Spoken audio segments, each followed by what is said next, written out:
What's poppin', y'all? This is Deidre with One Shot Game, man. You already know how the motto go. You get one shot at life for the lifetime to learn all the game you need to help improve your life. The choice is yours on which route you choose to take. So, as I always say, you get two choices. The ability to settle in a life that has been faithfully set out for you, or the ability to pave your path towards your destiny. That choice is also up to you. So before I get into the title of my video, I want to say a big shout out to all my supporters. You guys are great.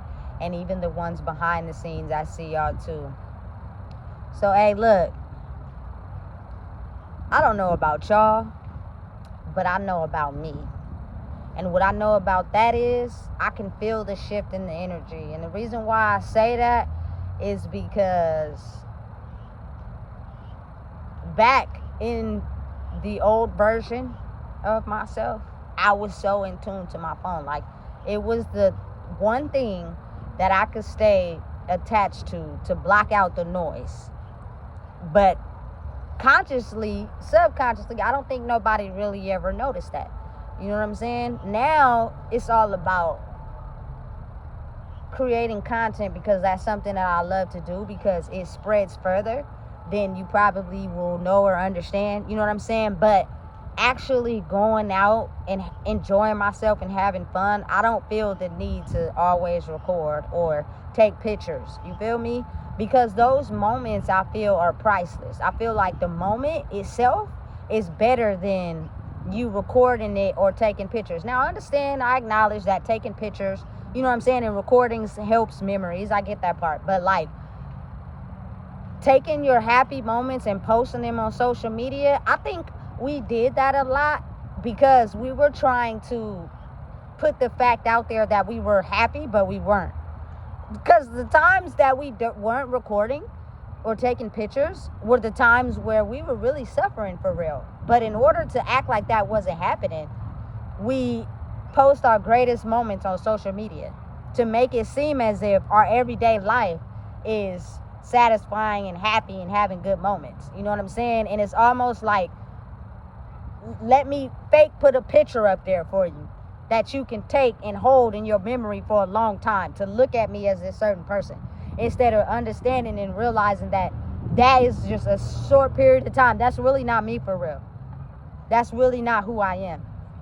You know what I'm saying? So for me, it's kind of like I savor the moments. You know what I'm saying? Because as I'm getting older, I'm realizing that it's a lot harder to have fun. A lot of people so stressed out, they're not really doing that no more.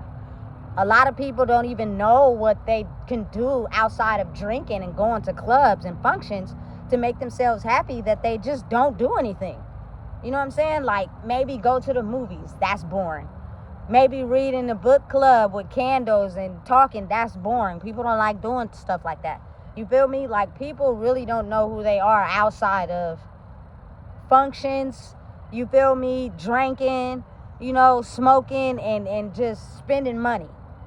You know, so it's kind of like, dang, a lot of us are soulless people. We have no idea. Somebody came and stole our identity, and we don't know what to do to get it back. And we try to find and do things, but it just doesn't satisfy our soul, versus when we were spending money, you feel me, and drinking and smoking and partying all the damn time. You know what I'm saying? It's like a age regression to me. You know what I'm saying? I would love to be able to have moments with people where it didn't involve that. We were just able to sit around and eat and chill and have good times. But listen, a lot of people's paths are so toxic, there are no good times. And all the good times were fabricated to look like good times until you had to go back home and deal with the real bullshit. It got to a point where the toxic part of our lives was way more interesting than the fun moments. So we prioritize toxicness. We prioritize struggle. We prioritize the things that we were dealing with most of the time. And then, you feel me, short-lived the happy moments. You know what I'm saying? True happiness does not involve your phone. I realized that I wasn't paying attention to my surroundings and savoring the moment when I was on my phone at every single function and every single thing I was doing. If I'm on my phone around you, I promise you, I'm not interested. Your conversation is whack. You're not talking about nothing.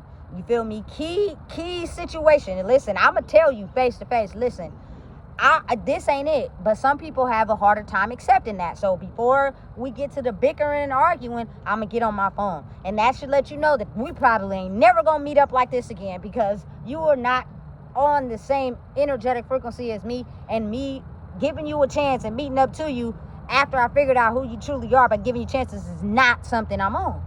You know what I'm saying?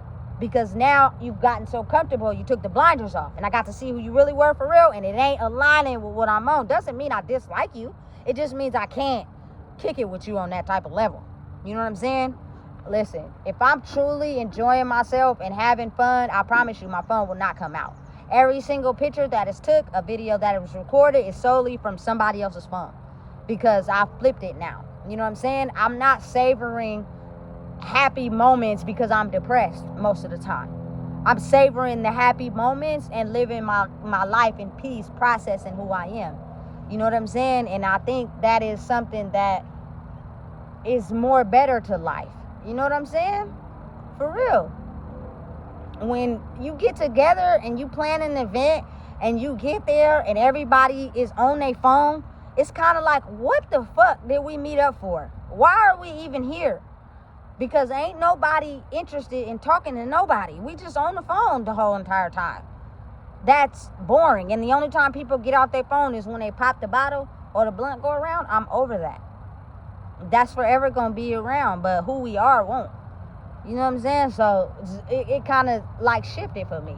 That's when I knew, listen, you done grew up. You feel me? You done grew up, babe girl. You feel me? Because I used to be one of those people that was always on my phone, and I really felt like at that time I didn't understand it, is because I wasn't aligning with people in the way that I thought. You know what I'm saying? My demons were just mirroring yours. So I'm just going to go with the flow and act like this is cool and be on my phone and act like I'm into all this, because I still am battling a wound inside myself, which feels as if it needs you to complete me, when in reality that's not the case. So once you heal that and you move on, it's kind of like, if I was on my phone at every single event, I really wasn't aligning myself with what was going on. You know what I'm saying? When I'm truly having fun and having a good time and doing what I want, I'm not going to pick up my phone. I feel like that's rude. I feel like when you're on a date or you're trying to get to know someone, your phone shouldn't be involved in the situation. That could get put off. Anybody calling you feel me? If it's not money talking, you feel me? Put that to the side and get to really know who you plan on spending your life with. Or, you know what I'm saying, somebody you want to get to know. You know what I'm saying? Just to see if they really a fit for you. That phone does not need to be involved. You know what I'm saying? Because it can become extremely chaotic or a distraction. You know what I'm saying? To what you got going on. I've been to job interviews and I left my phone in the car. And one interview I went to, he was like, oh, I never knew somebody that did that, because he was like, oh, put your phone on silence, I left it in the car. You feel me? Like, for real.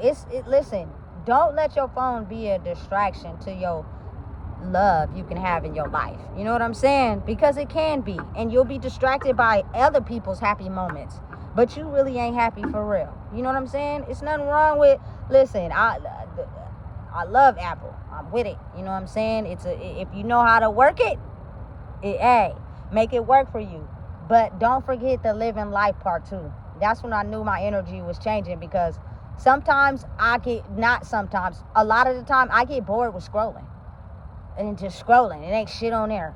You know what I'm saying? I'm more interested in reading a book or having silent time or watching a movie. You know what I'm saying? Or taking care of myself, like, and eating and cooking. You know what I'm saying? I get more satisfaction out of bonding with my baby. You know what I'm saying?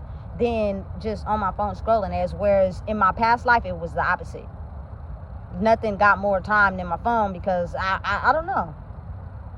I don't know. When you really didn't know who you were, you feel like you got more satisfaction out of that, but really it was the opposite. You know what I'm saying? Can't nobody complete you more than you complete yourself. So listen, if you don't know what it is, I just told you. Please make sure you like, comment, share, and subscribe.